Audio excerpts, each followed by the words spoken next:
Assim diz a palavra do Senhor. Atos 16, a partir do verso 11. Tendo, pois, navegado de Troade, seguimos em direitura a Samotrácia, no dia seguinte a Neápolis, e dali a Filipos, cidade da Macedônia, primeiro distrito e Polônia. Nessa cidade permanecemos alguns dias. No sábado, saímos da cidade para junto do rio, onde nos pareceu haver um lugar de oração. E assentando-nos, falamos às mulheres que para ali tinham concorrido.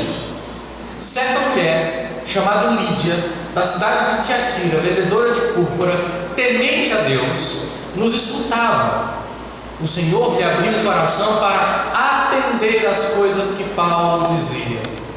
Depois de ser batizada, ela e toda a sua casa nos rogou, dizendo: se julgais que eu sou fiel ao Senhor, entrai em minha casa e aí ficai. E nos constrangeu a isso.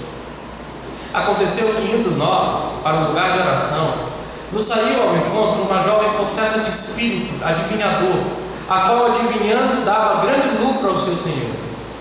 Seguindo a Paulo e a nós, clamava, dizendo: estes homens são servos do Deus Altíssimo e vos anunciam o caminho da salvação. Isto se repetia por muitos dias. Então Paulo, já indignado, voltando-se, disse ao Espírito: em nome de Jesus Cristo eu te mando, retira-te dela. E ele na mesma hora saiu. Vendo aos seus senhores que se lhes desfizera a esperança do lucro, agarrando em Paulo e Silas, o arrastaram para a praça, à presença das autoridades, e levando-os aos pretores, disseram: estes homens, sendo judeus, perturbam a nossa cidade, propagando costumes que não podemos receber nem praticar porque somos romanos. Levantou-se a multidão unida contra eles, e os pretores, rasgando-lhes as vestes, mandaram açoitá-los com varas. E depois de lhes darem muitos açoites, os lançaram no cárcere, e ordenando ao carcereiro que os guardasse com toda a segurança. Este, recebendo tal ordem, levou-o para o cárcere interior e lhes prendeu os pés no tronco. Por volta da meia-noite, Paulo e Silas oravam e cantavam louvores a Deus, e os demais companheiros da prisão escutavam. De repente, sobreveio tamanho terremoto que sacudiu os alicerces da prisão. Abriram-se todas as portas e soltaram-se as cadeias a todos. O carcereiro despertou do sono e, vendo abertas as portas do cárcere, puxando da espada, ia suicidar-se, supondo que os presos tivessem fugido. Mas Paulo bradou em alta voz: não te faças nenhum mal, que todos aqui estamos. Então o carcereiro, tendo pedido uma luz, entrou precipitadamente, trêmulo, prostrou-se diante de Paulo e Silas. Depois, trazendo-os para fora, disse: senhores, que devo fazer para que seja salvo? Responderam-lhe: crê no Senhor Jesus e serás salvo tu e tua casa. E lhe pregaram a palavra de Deus, e a todos os de sua casa. Naquela mesma hora da noite, cuidando deles, lavou-lhes os vergões dos açoites. A seguir foi ele batizado e todos os seus. Então, levando-os para sua própria casa, lhes pôs à mesa, e com todos os seus manifestava grande alegria por terem crido em Deus. Quando amanheceu, os pretores enviaram os oficiais da justiça com a seguinte ordem: põe aqueles homens em liberdade. Então o carcereiro comunicou a Paulo essas palavras. Os pretores ordenaram que fossem expostos em liberdade. Agora, pois, saíde em paz. Paulo, porém, lhe replicou: sem ter havido processo formal contra nós, nos açoitaram publicamente e nos recolheram ao cárcere, sendo nós cidadãos romanos. Querem agora as ocultas lançar-nos fora? Não seja assim, pelo contrário, venham eles e pessoalmente nos ponham em liberdade. Os oficiais de justiça comunicaram isso aos pretores, e estes ficaram possuídos de temor quando souberam que se tratavam de cidadãos romanos. Então foram ter com eles, lhe pediram desculpas, relaxando-lhes a prisão, rogaram que se retirassem da cidade. Tendo-se retirado do cárcere, dirigiram-se para a casa de Lídia, e vendo os irmãos, os confortaram. Então partiram. Esse é um daqueles textos que dá vontade de ir para casa depois de ler. É rico demais. Temos aqui um relatório missionário diante de vocês. Quer saber o que é relatório missionário? Aqui está o relatório missionário. O livro de Atos é basicamente um relatório de missões da igreja.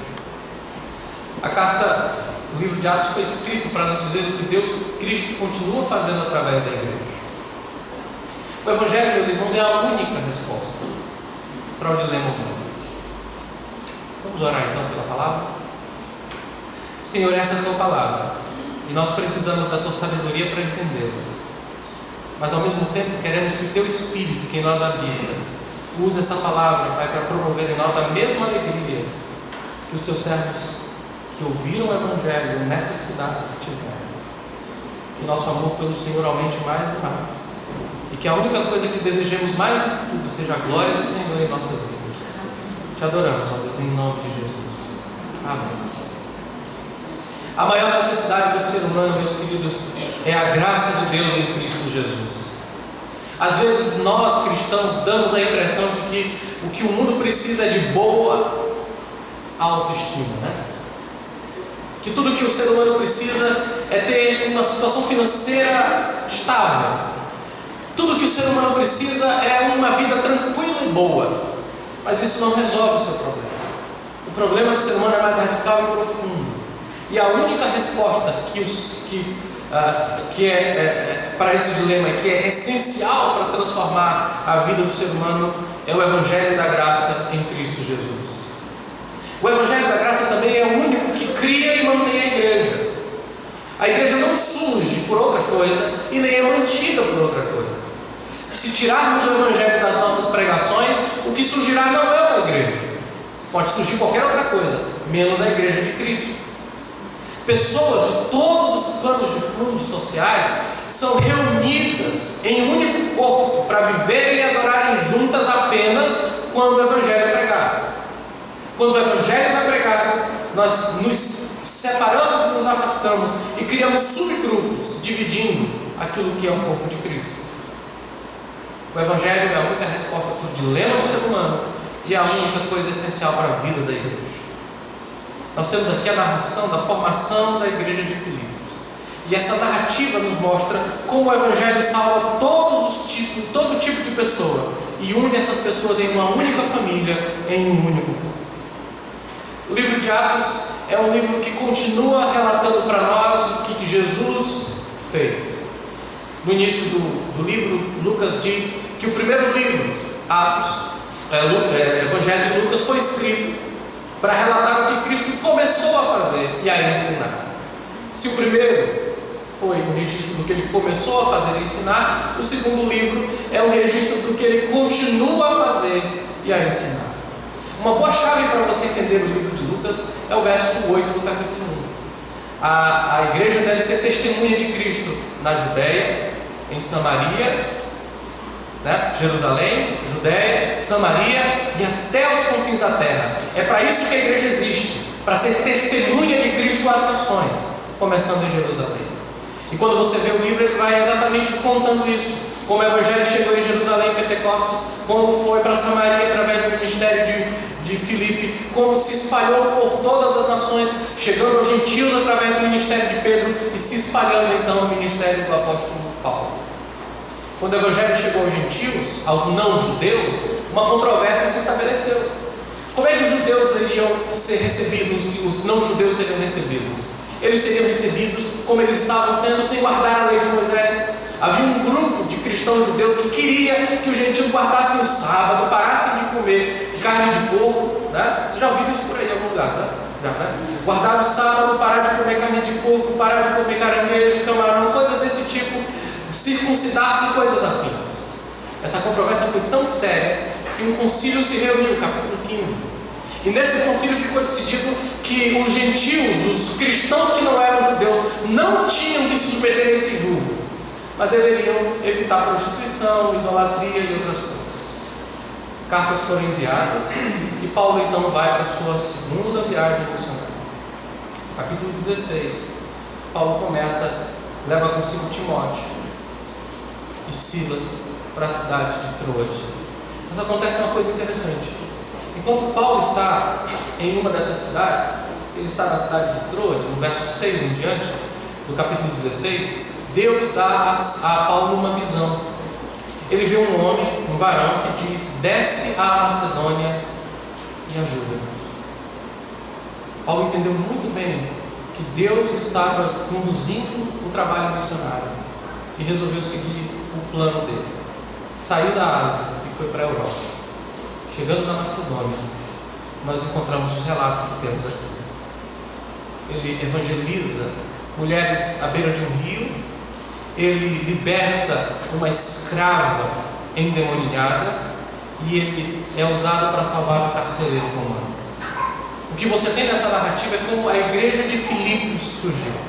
A igreja aos filipenses, para quem Paulo escreve a primeira carta, surgiu. E o que vemos nessa narrativa é a graça de Deus e o poder do Evangelho na vida de 3 pessoas. Outras pessoas foram salvas em Filipos, mas Lucas fez questão de registrar essas 3 narrativas, esses 3 quadros, essas 3 pessoas aqui para nós. E essa narrativa nos mostra como o Evangelho chega e muda a vida das pessoas, como pessoas se tornam cristãs, como pessoas são convertidas. Nós vamos ver nesses 3 personagens do capítulo 16 como o Evangelho é poderoso para salvar todo tipo de pessoas. Lídia mostra como o Evangelho salva pessoas religiosas. A jovem possessa mostra que o Evangelho é poderoso para libertar os oprimidos e escravizados. E o carcereiro mostra que o Evangelho é poderoso para salvar pessoas que têm uma visão muito secular e despreocupada com a religião, como o carcereiro tinha. Nós vamos perceber o poder do Evangelho nessa narrativa e como Deus salva todo tipo de pessoas. Vamos olhar primeiramente para Lídia e perceber que no Evangelho Deus abre o coração dos religiosos. Apesar de saberem que haviam sido chamados por Deus para aquele local, nós temos a primeiro quadro, a primeira imagem. São 3 a 4 cenas aqui no capítulo 16, a partir do verso 11. Na primeira cena, Paulo chega à cidade de Filipos. E provavelmente os filipenses tinham uma certa ojeriza e ódio contra os judeus. Porque, apesar de ser uma colônia romana, essa cidade não possui sinagoga. Provavelmente não havia homens suficientes para formar uma sinagoga, ou talvez em Filipos eles não tinham tanta liberdade assim. Fica claro esse ódio quando os inimigos de Paulo, que se levantam contra ele, diz assim, lá no verso 20, estes homens sendo judeus. Então você vê aqui uma carga de preconceito e de ódio para com os judeus no verso 20.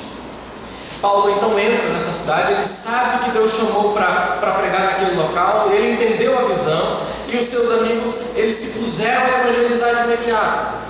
Eles precisavam descansar, eles precisavam orar, precisavam planejar os próximos passos. Claro que eles podiam fazer isso, mas basta saber onde Deus deseja que trabalhemos e também saber como e quando trabalhar e ir para aquela região. A população de judeus em Filipos era muito pequena, não havia sinagoga. Na visão de Paulo, havia um homem aparecendo para ele, dizendo: desce a Macedônia e ajuda-nos. Mas quando ele chega em Filipos, o que ele encontra não é um grupo de homens, mas um grupo de mulheres que reuniam-se para orar à beira do rio. Não havendo sinagogas, essas mulheres, que provavelmente vieram de outros lugares e que tiveram contato com a religião judaica, que provavelmente liderados por Lídia, reuniam-se aos sábados para orar. De acordo com os rabinos, e esse é um ponto importante, era melhor que as palavras da lei fossem queimadas do que serem entregues a uma mulher. Mas essa não era a filosofia de Paulo, nem é o pensamento do Senhor. Paulo então prega o Evangelho, e obediente ao Senhor, ele diz o texto: pregamos, falamos, assentamos e falamos às mulheres que ali tinham concorrido. E o primeiro personagem que a gente encontra na primeira cena é Lídia. Lídia é uma mulher próspera, uma mulher de negócios, bem sucedida. Ela procede de uma cidade chamada Tiatira, e ela era nessa cidade ela era uma cidade famosa por sua tintura púrpura, uma tinta púrpura que era comum na cidade de Tiatira. É provável que Lídia fosse uma negociante muito bem sucedida, tanto na cidade de Tiatira, e que agora tinha se mudado para Filipos, e inauguraram ali uma filial de suas lojas de linho fino púrpura. Ela provavelmente criou uma associação, ou fazia parte de uma associação de artesãos em Filipos. Deus trouxe essa mulher das terras longínquas da Grécia para que ouvisse o Evangelho e se convertesse naquela cidade de Filipos. Ela provavelmente tinha muitos recursos, tinha sua própria casa, tinha dinheiro para comprar o que quisesse, e provavelmente para passar férias onde ela quisesse. Era uma mulher comerciante com muitos recursos. Mas Paulo não apenas disse que ela era vendedora de púrpura, mas diz o texto que ela era temente a Deus. Veja o texto: mulher chamada Lídia, da cidade de Tiatira, vendedora de púrpura, temente a Deus.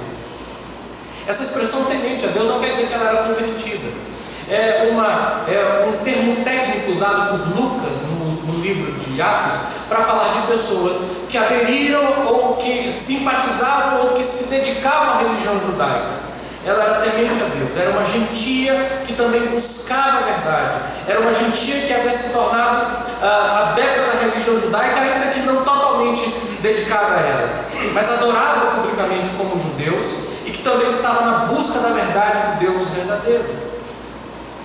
Talvez antes ela tenha sido uma oriental desiludida, que de repente foi atraída pelo judaísmo, mas que ainda assim não estava satisfeita, pois precisava de mais coisas.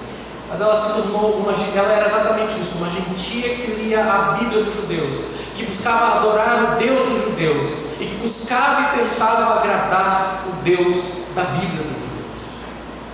Mas que apesar da sua religiosidade, da sua dedicação e do seu compromisso com a lei do Senhor, ela era uma mulher não salva. O texto diz que enquanto Paulo pregava, Deus abriu o seu coração. Paulo falou-lhe da palavra. A palavra, ele diz assim no verso 14: ela nos escutava. O Senhor lhe abriu o coração para atender as coisas que Paulo dizia. Essa palavra dizia refere-se a uma conversa pessoal, uma discussão, um debate que estava acontecendo ali. Paulo falando de Cristo a partir das Escrituras com aquela mulher. O texto diz que enquanto Paulo falava, Deus abriu o coração para a verdade e ela creu que foi salva. Esse é o ponto culminante da cena. Deus abrindo o coração dessa mulher para ela crer. O texto diz: o Senhor lhe abriu o coração para atender as coisas que Paulo dizia, e ela foi salva. O Evangelho chegou a Lídia por meio de um discurso racional, de uma pregação consistente. Ela entendeu a verdade, ela viu a beleza de Cristo na Escritura. E a gente pode imaginar como isso foi que aconteceu. Provavelmente Paulo chegou a ela e disse: diga-me o que você já aprendeu das Escrituras do Antigo Testamento. E provavelmente ela deve ter repetido o que todo judeu repetiria. Ela deve ter dito que aprendeu nas sinagogas exatamente o seguinte: Deus fez uma promessa a Abraão de abençoar todas as famílias da terra. Moisés nos deu a lei para vivermos em aliança com Deus. A lei é maravilhosa, mas é impossível de ser cumprida totalmente. Por isso Deus nos deu um sistema sacrificial. Nós podemos sacrificar, e Ele nos deu um tabernáculo e um sacrifício para perdoar os nossos pecados. Talvez ela tenha dito isso para ele. E Paulo olhou para ela e disse: mas deixa eu dizer uma coisa para você. Deixa-me dar uma chave para você entender tudo isso que você anda lendo e o que você está buscando. Uma chave para você entender todas as Escrituras do Antigo Testamento. Jesus é o cumprimento da promessa de Abraão. Nele somente todas as famílias da terra são abençoadas. Jesus é o cumprimento da lei de Moisés. Ele é o único que viveu plenamente a lei. E acima de tudo, Ele é o Cordeiro de Deus. Ele veio cumprir a lei perfeitamente e que conquistou as bênçãos que essa vida merecia. Mas no fim da vida, na cruz, Ele não recebeu bênçãos, mas uma maldição que eu e você merecíamos, com as nossas vidas pecaminosas, com as nossas vidas pecadoras. Se cremos nele, a nossa maldição foi transferida para Ele na cruz, e as bênçãos que Ele conquistou são transferidas para nós. Em outras palavras, Lídia, cada palavra, cada profeta, cada sacerdote, cada herói, cada cordeiro, cada sacrifício, tudo isso é Jesus. Tudo isso aponta para Jesus. Ele é o cumprimento de todas essas coisas. Essa foi a pregação de Paulo. Era isso que ele pregava às sinagogas, e é isso que ele pregou a essa mulher. Quando Lídia ouviu isso tudo, meus queridos, tudo passou a fazer sentido. Deus abriu a mente dela e as coisas começaram a ser compreendidas. Ela teve uma experiência com a graça de Deus. Seus olhos foram abertos para que ela entendesse a verdade. Sabe o que essa narrativa nos ensina? O que aprendemos aqui, em primeiro lugar, meus queridos, é que pessoas religiosas precisam do Evangelho. Às vezes nós achamos que porque estamos numa igreja, desde criança, porque comungamos e fazemos os sacrifícios, ou ou seguimos as regras da nossa religião, nós não precisamos ser salvos. Às vezes acreditamos porque seguimos algum ritual específico, nós não precisamos da graça. Quem precisa são os que estão fora. Lídia era uma pessoa religiosa, mas ela precisava do Evangelho tanto quanto qualquer outro ser humano. Por que ela precisava do Evangelho? Porque religião, meus irmãos, é uma coisa externa. Religião pensa assim: se eu obedeço a Deus, Deus vai me aceitar, Deus vai me abençoar. Mas cristianismo é religião do coração. Deus me ama, Deus cumpriu tudo o que eu precisava em meu lugar, em Cristo Jesus. Por isso eu o amo e quero viver para Ele. Na religião eu obedeço porque Deus é útil para mim. Se eu obedeço, Ele vai me dar o que eu quero e vai me abençoar. Ele vai me dar o que eu quero e o que eu preciso. É assim que a religião pensa. No cristianismo, eu obedeço porque Deus é belo, precioso e maravilhoso para mim. Eu não obedeço a Deus para ter tudo, porque em Cristo eu tenho tudo o que eu preciso. Eu me satisfaço com Ele, eu o adoro, eu o amo porque Ele me amou em Cristo e me salvou por Sua graça. Eu quero viver para a Sua glória, porque Ele é todo meu deleite. E como diz uma canção que eu ouvi ontem: eu sou o seu templo, Tu és o meu louvor. Quanto mais desfrutamos, mais adoramos, mais nos deleitamos. Nós não cumprimos as coisas para conquistar o favor. Nós já fomos conquistados por Sua graça. Lídia tinha um Deus que era útil para ela, mas a partir daquele dia ela tinha um Deus que é belo e maravilhoso aos seus olhos. Ela vai obedecê-lo, vai continuar obedecê-lo, mas ela obedece porque Ele é belo, ela obedece porque o ama. Essa é a dinâmica que cresce mais e mais no coração daqueles alcançados pela graça. Pessoas religiosas lutam para fazer com que suas vidas sejam agradáveis a Deus para conquistar o favor. Mas quando o Evangelho invade o seu coração, você percebe que Deus já fez tudo em Cristo Jesus, e que agora você aceita e amado. Você quer se entregar inteiramente para a glória desse Deus maravilhoso. Religião não salva. A vida religiosa, a tentativa de agradar a Deus com as obras, não me conduz ao reino dos céus. Você pode estar muitos anos em uma igreja, você pode fazer parte durante muito tempo de uma religião específica, mas se você ainda não reconheceu que é pecador e precisa dessa graça que só há em Cristo Jesus, você está tão necessitado quanto Lídia estava. Mas o texto diz que o Evangelho deve ser explicado claramente para que as pessoas entendam. Hoje em dia há um movimento cada vez maior de pessoas que acham que a gente não precisa pregar o Evangelho, que podemos usar outros meios para as pessoas ouvirem a pregação do Evangelho. Meios que não explicam quem Cristo é, que não explicam que nós somos pecadores. Estamos tentando substituir o Evangelho e a pregação do Evangelho. Mas veja, aqui está o apóstolo Paulo, sentado à beira do rio, com um grupo de mulheres, explicando para elas o que o Evangelho é. Se queremos que as pessoas sejam salvas, meus queridos, precisamos falar do Evangelho.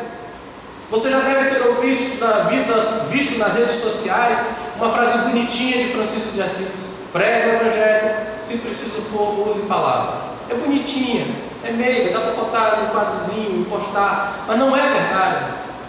A verdade é: prega o Evangelho e, se preciso for, use a sua vida, porque o que salva é a verdade anunciada, a verdade pregada. O ideal é que a sua vida esteja junto com a pregação, mas o que Deus quer é que o Evangelho seja anunciado. Como crerão naquele de que não ouviram? E como ouvirão se não há quem pregue? Não é como ouvirão se não há quem cante, não é como ouvirão se não há quem fizer uma coreografia, como ouvirão se não fizermos alguma coisa que substitua a pregação do Evangelho. É preciso explicar. Você precisa pregar o evangelho para os seus filhos. Você precisa abrir escrituras para as crianças em casa. Você precisa compartilhar o evangelho com seus vizinhos e amigos. E sabe o que acontece quando você faz isso? Deus usa a pregação da palavra para abrir corações.